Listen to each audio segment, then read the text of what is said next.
Bajo el árbol, basado en la experiencia de Cisneros, adaptado por Álvaro Ramos. Eran cerca de las 11 de la noche cuando Joel me llamó. Su voz apagada y temblorosa me confesó que se sentía hundido en la depresión. No podía ignorarlo. Yo mismo había pasado por episodios oscuros y sabía lo importante que era no dejarlo solo.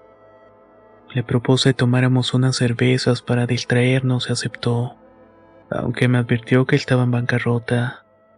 Compré cervezas, cigarros y unas botanas antes de ir a su casa. Cuando llegué me recibió con una sonrisa forzada y me dijo: "Vamos al patio trasero, pero cierra los ojos, mi casa está hecha un desastre". No lo hice y claro y vi que decía la verdad. El lugar estaba caótico, reflejo de su estado anímico. Pero no dije nada. Solamente lo seguí hasta el patio trasero, que era amplio y oscuro, con árboles altos que proyectaban sombras inquietantes. En el lugar habían varios conejos corriendo libres, sus movimientos apenas visibles entre los arbustos. Nos sentamos bajo uno de los árboles y Joel hablaba entre tragos de cerveza, desahogándose sobre sus problemas económicos. Llevaba años con su cuenta en números rojos y no veía salida. Le ofrecí prestarle algo de dinero, pero él rechazó de inmediato. "No quiero perder tu amistad", dijo con un tono amargo. "Ya varios me han prestado, y como no puedo pagarles, terminan alejándose". Guardo silencio un momento antes de añadir algo que me desconcertó. "Tengo un plan. Leí en internet que los duendes pueden ayudarte si les ofreces algo. Por eso quería sentarme aquí bajo este árbol. He visto sombras extrañas en este lugar. Creo que aquí viven. Les voy a dejar dulces, cigarros y alcohol. Tal vez con eso pueda ganarme su apoyo". Le pregunté si estaba seguro de lo que estaba diciendo y si sabía lo que hacía. Me aseguró que había encontrado un ritual en un foro con instrucciones detalladas. Intenté convencerlo que investigara más antes de hacer algo tan raro, pero no parecía estar dispuesto a escuchar razones. Únicamente fumaba viéndose el árbol y movía la cabeza como diciendo que sí de manera discreta. "Tiene razón, puede ser peligroso", dijo con la mirada fija. Pasaron las horas y poco antes de las 3 de la mañana decidí irme. Apenas había avanzado unos minutos en el camino cuando Joel me llamó de nuevo. Su voz estaba cargada de pánico. "La cagué, güey. Ayúdame. Tengo miedo". La llamada se cortó de golpe y regresé a su casa tan rápido como pude, temiendo lo peor, pues sabía que en ese estado de depresión total podía terminar haciendo una locura. Cuando llegué lo encontré en un estado deplorable, temblando, sudando y con los ojos desorbitados.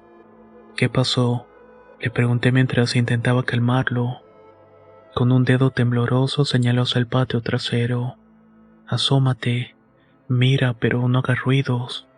Con cuidado me acerqué a la ventana y no vi nada al principio, solamente las sombras de los árboles balanceándose al ritmo del viento. Entonces lo escuché. Eran voces. Voces susurrando el nombre de Joel, alargándose con una cadencia inhumana. Joel me jaló del brazo. Hice un pacto. Les dejé los dulces, el alcohol, los cigarros y me hablaron. Cuando salí corriendo me gritaron con una rabia que no puedo describir. Le pregunté si había consumido algo, pero negó enfáticamente. Antes de que pudiera responder, un sonido nos cortó el aliento. Voces roncas como las de ancianos estaban llamando el nombre de Joel desde el árbol. Eran múltiples, disonantes y cada palabra parecía cargada de odio. Joel miraba por la ventana paralizado, mientras yo me agachaba demasiado aterrado para asomarme. "Allí están", susurró Joel. "Son varios. ¿Qué es lo que puedo hacer?". Antes de que pudiera responder, Joel se desmayó. Intenté levantarlo, pero su peso me lo impidió. Las voces se acercaban y pasos lentos crujían con las hojas del suelo. Tomé mi celular para grabar, pero el teléfono se apagó de repente. El silencio que siguió fue peor que cualquier sonido. Yo únicamente gritaba que Joel se había desmayado, que lo dejaran en paz y que se fueran. Joel despertó unos minutos después sorprendentemente tranquilo. Me pidió que me fuera asegurándose que todo estaba bajo control. Le insistí que viniera a mi casa, pero me rechazó con una serenidad perturbadora. Según él, todo se calmaba si leía el Salmo 91. Al parecer, ya lo había intentado antes. Un par de semanas después, lo vi en un restaurante y estaba irreconocible. Ropa nueva, tatuajes, una actitud que rozaba lo altanero. Se veía feliz y no estaba solo. Lo acompañaba una mujer muy guapa. En una llamada que me hizo horas más tarde de aquel encuentro en el restaurante, me dijo que las cosas le iban bien y que todo era gracias a sus conejos. Luego me envió una foto de los animales. En ella los conejos estaban sentados bajo el árbol como si fueran humanos, con cigarrillos entre los dientes y una expresión burlona casi humana. Sentí un escalofrío por la imagen de inmediato. Cuando le pregunté qué era eso, me dijo que eran ellos, que se comunicaban con él a través de sus conejos, que ellos le hablaban por medio de esos animales, y que a pesar de lo raro que pueda sonar, que no le daba miedo, que la ofrenda que le había hecho a estos seres había sido la correcta, y que a diferencia de lo que seguramente estaba pensando, él estaba bien y que no me preocupara.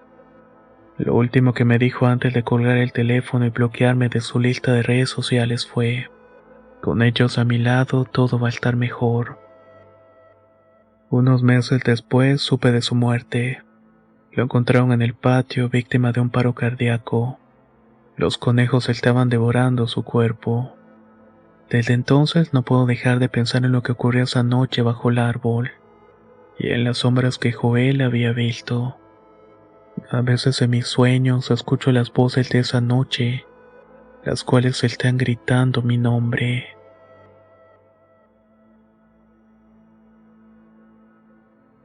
Historia compartida por Roy España. Adaptado por Álvaro Ramos. La Universidad del Atlántico está ubicada en la región calurosa con vientos costeros, y ha sido un centro de conocimiento y controversia por décadas. Construida hace más de 70 años, su historia estaba marcada por un oscuro rumor. Los inicios de su facultad de medicina no solo habían sido pioneros en farmacología, sino también en atrocidades. Durante los años de operación, decían las leyendas, los indigentes y recicladores de los alrededores estaban desapareciendo misteriosamente. Promesas de comida o ayuda los atraía a la universidad, solamente para ser sometidos a experimentos crueles. El escándalo estalló cuando un hombre golpeado y moribundo logró escapar y denunciar lo que había visto. Más de 80 cadáveres fueron hallados en fosas clandestinas, algunos desmembrados y otros vendidos para prácticas médicas. La policía confirmó que la verdad era aún más macabra de lo que se imaginaban. Con el paso de los años, los horrores parecieron quedar atrás, pero los vigilantes y estudiantes comenzaron a reportar sombras que vagaban por los pasillos, gritos ahogados en las noches y la sensación de ser observados. Es la maldición de los que murieron injustamente, decían algunos. Uno de los relatos más aterradores involucraba a mi tío, un vigilante nocturno que trabajó en la universidad hace 3 décadas. Una noche, 2 profesores lo convocaron al laboratorio para ayudar con una mudanza. Sin sospechar nada, envió a su compañero en su lugar. Minutos después, los gritos desgarradores rompieron el silencio.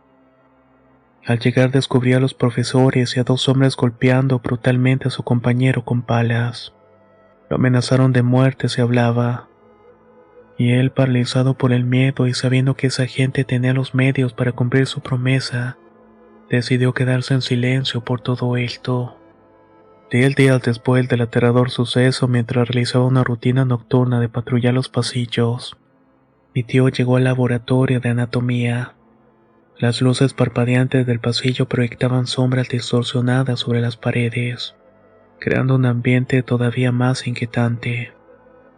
Cuando se asomó al interior, algo en una de las mesas de exhibición le llamó la atención. Había un maniquí entre comillas humano sin piel, perfectamente conservado con los músculos y tejidos expuestos. como si fuera una demostración anatómica. Su rostro se congeló al darse cuenta de que algo en ese cuerpo le resultaba horriblemente familiar. Con el corazón acelerado, el tío dio un par de pasos hacia el maniquí. Una mezcla de incredulidad y pánico se apoderó de él mientras murmuraba para sí mismo: «Se parece a Mario». Fue entonces cuando un sonido extraño, como un gorgoteo húmedo y profundo, rompió el silencio del laboratorio. Una voz gutural cargada de un tono desesperado y lleno de agonía respondió: «Ese soy yo». El tío sintió como la sangre se le congelaba en las venas. Giró bruscamente hacia el lugar de donde provenía la voz y lo vio. Ahí estaba Mario, o lo que quedaba de él, junto a la mesa. Su piel desgarrada colgaba en jirones, y sus ojos hundidos en unas cuencas vacías y sangrantes lo miraban fijamente. Había una mezcla de tristeza y acusación en esa mirada fantasmal. El tío quiso gritar, pero ningún sonido salió de su garganta. Apenas podía moverse y se paralizó por el miedo. Mario extendió una mano cubierta de sangre coagulada señalándole el maniquí sobre la mesa. «Ese es mi cuerpo», dijo con un tono suave pero igual de perturbador. La figura de Mario se desvaneció lentamente ante sus ojos, dejando detrás de sí un hedor insoportable a carne quemada y podredumbre. Cuando finalmente logró moverse, el tío salió corriendo del laboratorio sin mirar atrás. Esa misma noche presentó su renuncia y dejó la universidad para siempre, huyendo a una ciudad bastante apartada, sobre todo para evitar que lo encontraran. Antes de partir intentó denunciar lo sucedido, pero su historia fue tomada como el delirio de un hombre perturbado. Lo más inquietante es que pese a la denuncia, el cuerpo plastilinado nunca fue retirado del laboratorio. Algunos estudiantes afirman que todavía está ahí en una vitrina utilizado para clases de anatomía. Eso sí, sin que nadie se atreva a cuestionar el origen. Con el tiempo en la universidad se dejaron de hacer aquellas horribles y macabras prácticas.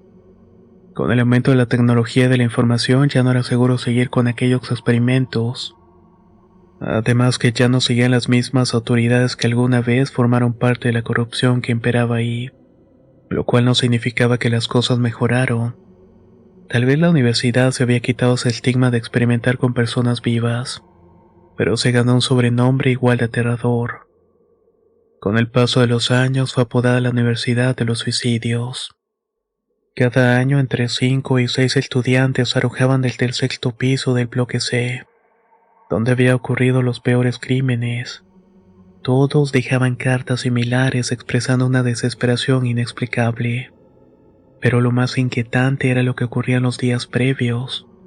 Sombras que se deslizaban entre los estudiantes, risas ahogadas en los pasillos vacíos, y la aparición de una criatura humanoide con alas y un rostro desfigurado. A mí me tocó presenciar uno de ellos, el sexto de ese año. El joven que se lanzó agonizó unos minutos en el suelo mientras una enorme ave con cara deforme emergió de las sombras. Esta se paró al lado del cuerpo y la criatura lo miró fijamente, como si valora su trabajo, y luego desapareció en el aire. Aquello que vimos es algo que no se lo deseo a nadie, y que ciertamente no me gustaría volver a presenciar. Era como ver la propia muerte en acción y certificando su propio trabajo. El solo hecho de recordar las últimas bocanadas de aire que el chico intentó tomar como peleando por su vida, me hace tener un miedo enorme que me provoca mucha ansiedad. Este año todavía no ha habido víctimas, pero los rumores se esparcen como un susurro en el viento. Solamente es cuestión de tiempo. Nunca falla. Siempre son 5 o 6 los que se arrojan del sexto piso del bloque C, como si una fuerza invisible los empujara al abismo. En mis 3 años de carrera de derecho he sido testigo de este ciclo macabro, un ritual que parece inquebrantable. A pesar de los esfuerzos para recordar a las víctimas con misas y luces encendidas en los pasillos, la oscuridad siempre vuelve.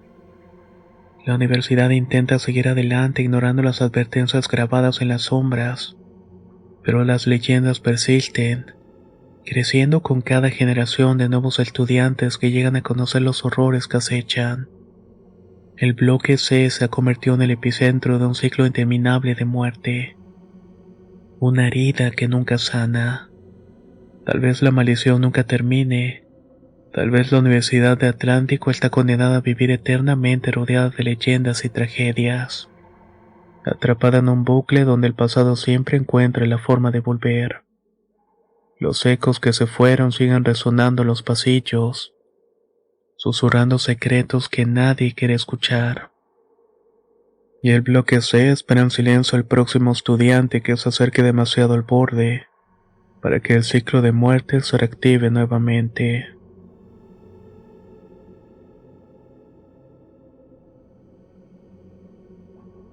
Esta es una historia que ha marcado profundamente a mi familia y que hasta el día de hoy nos llena de escalofríos y preguntas. Mi nombre es Ignacio y esto que voy a relatar ocurrió en 1970, en un pequeño pueblo de Oaxaca, donde mi abuela Regina tuvo un encuentro que no podemos explicarnos del todo. Mi abuela Regina era una mujer fuerte y de carácter.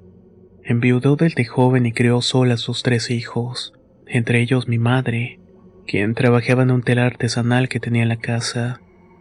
Vivía de manera sencilla, pero siempre decía que su mayor riqueza era la salud de sus hijos. La vida en el pueblo, rodeado de montañas y tradiciones ancestrales, transcurría de manera tranquila, aunque no estaba exenta de sus misterios y leyendas. Todo comenzó en una mañana fresca de septiembre. Mi abuela había salido temprano al mercado para vender algunas de las piezas que había tejido. El camino al mercado era un sendero rodeado de árboles, y aunque muchos evitaban recorrerlo solos por temor a los relatos de aparecidos, mi abuela no era una mujer fácil de intimidar. Esa mañana, mientras caminaba cargando sus textiles, notó algo extraño. Era una figura sentada bajo un árbol grande retorcido a un lado del camino. La figura era la de una mujer mayor con el cabello completamente blanco y una vestimenta tradicional de la región. Se encontraba sentada en un pequeño banco de madera, y frente a ella tenía una canasta cubierta con un pañuelo bordado. La anciana levantó la vista y le sonrió a mi abuela de una forma que Regina describió como extrañamente cálida y perturbadora al mismo tiempo. «Buen día, señora», dijo la mujer con una voz firme pero amable. «¿Va al mercado?». Mi abuela sintió algo desconfiada. «Sí, voy a vender mis tejidos. ¿Y usted qué hace aquí tan temprano?». La anciana sonrió de nuevo y respondió: «Estoy aquí esperando a las personas que necesitan ayuda. Dime, ¿cómo te llamas?». Regina dudó por un momento, pero finalmente respondió que se llamaba Regina. La mujer asintió lentamente como si saboreara el nombre. Luego le dijo: «Regina es un hombre fuerte. Cuida mucho de tus hijos, porque no todos los caminos son fáciles. Pero confía porque siempre hay manera de salir adelante».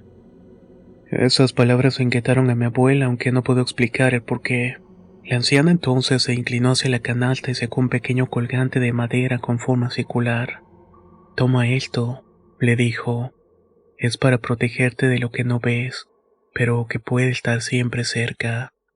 Regina, a pesar de su desconfianza inicial, aceptó el colgante. Había algo en la mirada de la anciana que le hacía sentir que no podía rechazarlo. Antes de que pudiera preguntar algo más, la mujer le dijo: «Sigue tu camino, Regina. Nos volveremos a ver». Cuando mi abuela llegó al mercado, intentó olvidarse del encuentro. Vendió sus textiles y volvió a la casa al mediodía. Sin embargo, esa noche, mientras estaba preparando la cena, algo extraño pasó. Escuchó un leve susurro que parecía provenir de la habitación donde dormían sus hijos. Se apresuró a entrar, pero los niños estaban profundamente dormidos. Regina intentó convencerse de que había sido su imaginación. Sin embargo, el día siguiente, mientras estaba tejiendo junto a la ventana, volvió a escuchar los susurros. Esta vez eran más claros. La voz de la mujer repetía nombres, pero ninguno de ellos era conocido por mi abuela. Esa noche decidió colocar el colgante que le había dado la anciana sobre la cama de sus hijos. Lo hizo con la esperanza de que sirviera como una protección. Los susurros pararon, pero el día siguiente, mientras salía a recolectar leña, se encontró nuevamente con aquella anciana, y estaba sentada nuevamente en el mismo lugar del camino. «Regina, ¿todo está bien en casa?», preguntó la mujer con una voz que ahora parecía más solemne. «He escuchado cosas extrañas», respondió la abuela intentando ocultar su incomodidad. «Susurros y nombres que no conozco». La anciana asintió y le dijo: «Las almas que no encuentran paz buscan a quienes puedan escucharlas. El colgante que te di las mantendrá a raya, pero debes hacer algo por ellas porque de lo contrario van a volver». Regina se estremeció y le preguntó qué era lo que podía hacer.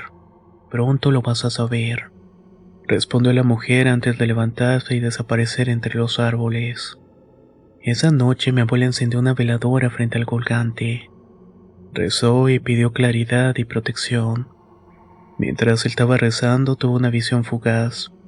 Un campo lleno de cruces improvisadas, como si fueran tumbas sin nombre. Esta visión fue tan real que le cortó la respiración.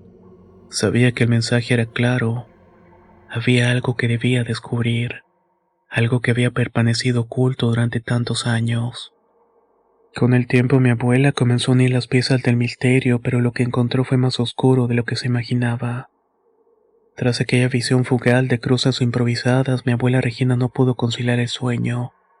Sabía que las palabras de la anciana y los extraños susurros estaban conectados con algo más grande.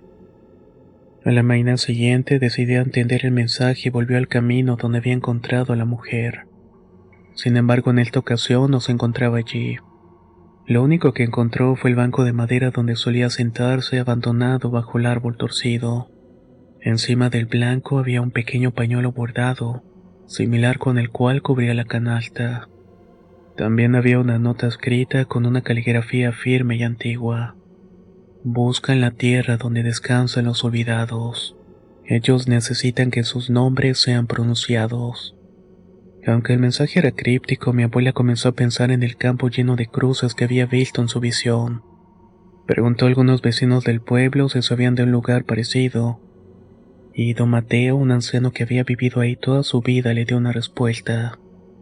«Ahí cerca del arroyo seco hay un viejo cementerio que nadie visita. Dicen que es de personas que no tuvieron familia o que murieron de maneras terribles. Tal vez ese sea el lugar que tanto buscas». Esa tarde mi abuela se armó de valor y caminó hasta el arroyo seco. Ahí encontró un terreno olvidado cubierto de maleza y casi invisible a simple vista. Las cruces improvisadas que había visto en su visión estaban ahí. Maderas desgastadas, algunas sin inscripciones, otras con nombres que apenas eran legibles. El lugar emanaba una tristeza palpable, como si el tiempo y el olvido hubieran dejado una herida abierta en la tierra. Regina encendió unas veladoras que había llevado y comenzó a rezar en voz alta. Nombró cada uno de los nombres que podía leer en las cruces.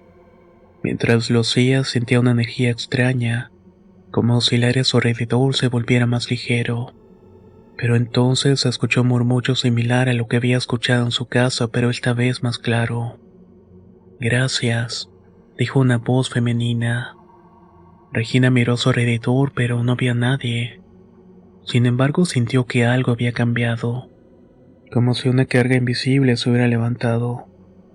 Cuando regresó al pueblo, las cosas parecieron volver a la normalidad. Los susurros cesaron por completo y la paz regresó a su casa. Sin embargo, la curiosidad por la anciana no había desaparecido. Regina se preguntaba si volvería a verla. Semanas después, mientras estaba caminando hacia el mercado, encontró a la mujer nuevamente. Estaba sentada en el mismo banco con su canasta cubierta por un pañuelo bordado. Esta vez la anciana parecía más serena y casi luminosa. «Hiciste lo que debía, Regina», dijo la mujer sin necesidad de que mi abuela hablara primero. «Los nombres pronunciados les dieron descanso. Ahora puedes continuar tu camino sin miedo». Regina quiso agradecerle y preguntarle quién era realmente, pero la anciana levantó una mano deteniéndola. «No es necesario que lo sepas. Solo recuerda que a veces las almas buscan ayuda, y muchas veces son de maneras que no entendemos. Ahora ve que tus hijos te esperan». Cuando Regina dio un paso hacia ella, la anciana simplemente desapareció. como si nunca hubiera estado ahí. Todo lo que quedó fue el banco de madera y el pañuelo bordado que mi abuela guardó como un recuerdo de aquel encuentro. Con el paso de los años, mi abuela contó esta historia como un recordatorio de que incluso en los momentos más extraños e inexplicables, hay fuerzas que trabajan para guiar y proteger. El colgante de madera y el pañuelo todavía están en nuestra familia, y cada vez que los vemos recordamos a la señora de los nombres y el poder que tiene el no olvidar a quienes una vez caminaron entre nosotros.